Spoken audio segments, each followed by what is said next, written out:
घोर कलयुग आने पर मनुष्य पुण्य कर्म से दूर रहेंगे, दुराचार में फंस जाएंगे और सब के सब सत्य भाषण से मुंह फेर लेंगे, दूसरों की निंदा में तत्पर होंगे, पराये धन को हड़प लेने की इच्छा करेंगे, उनका मन पराई स्त्रियों में आसक्त होगा तथा वे दूसरे प्राणियों की हिंसा किया करेंगे, अपने शरीर को ही आत्मा समझेंगे, मूढ़, नास्तिक और पशु बुद्धि रखने वाले होंगे, माता पिता से द्वेष रखेंगे, ब्राह्मण लोभ रूपी ग्राहक के ग्रास बन जाएंगे, वेद बेचकर जीविका चलाएंगे, धन का उपार्जन करने के लिए ही विद्या का अभ्यास करेंगे और मद से मोहित रहेंगे, अपनी जाति के जितने कर्म हैं छोड़ देंगे, प्राय दूसरों को ठगेंगे, तीनों काल की संध्योपासना से दूर रहेंगे और ब्रह्म ज्ञान से शून्य होंगे। समस्त क्षत्रिय भी स्वधर्म का त्याग करने वाले होंगे, कुसंगी होंगे, पापी और व्यभिचारी होंगे, उनमें शौर्य का अभाव होगा, वे कुत्सित चौर्य कर्म से जीविका चलाएंगे, शूद्रों का सा बर्ताव करेंगे और उनका चित्त काम का किंकर बना रहेगा। वैसे संस्कार भ्रष्ट, सर्वधर्म त्यागी, कुमार्गी, धनोपार्जन परायण तथा नाप तौल में अपनी कुत्सित वृत्ति का परिचय देने वाले होंगे। इसी तरह शूद्र ब्राह्मणों के आचार में तत्पर होंगे, उनकी आकृति उज्ज्वल होगी, अथवा वे अपने कर्म धर्म छोड़कर उज्ज्वल वेशभूषा से विभूषित हो व्यर्थ में घूमेंगे।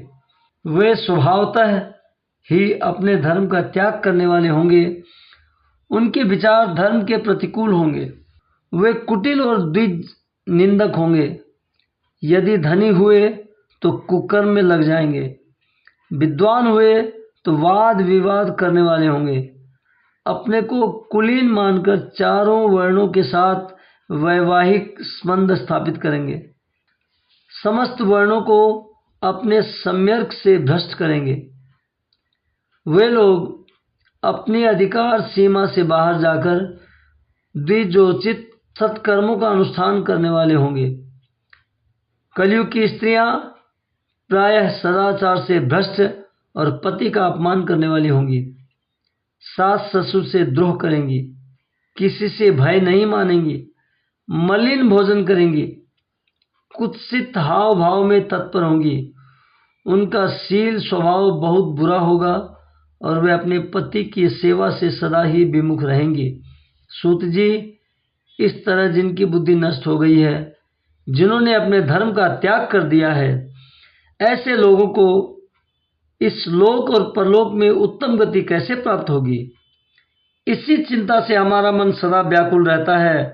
परोपकार के समान दूसरा कोई धर्म नहीं है। अतः जिस छोटे से उपाय से इन सब के पापों का तत्काल नाश हो जाए, उसे इस समय कृपा पूर्वक बताइए, क्योंकि आप समस्त सिद्धांतों के ज्ञाता हैं। व्यास जी कहते हैं, उन भावित आत्मा मुनियों की यह बात सुनकर सूत जी मन ही मन भगवान शंकर का स्मरण करके उनसे इस प्रकार बोले। श्री राधे। जय हो गौरी शंकर भगवान की जय। एक छोटी सी कन्या पार्वती शिव शंकर की पूजा करती थी।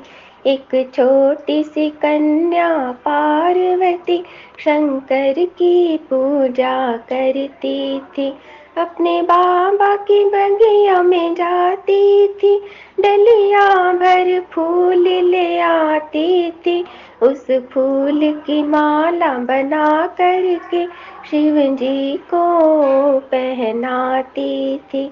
एक छोटी सी कन्या पार्वती शंकर की पूजा करती थी।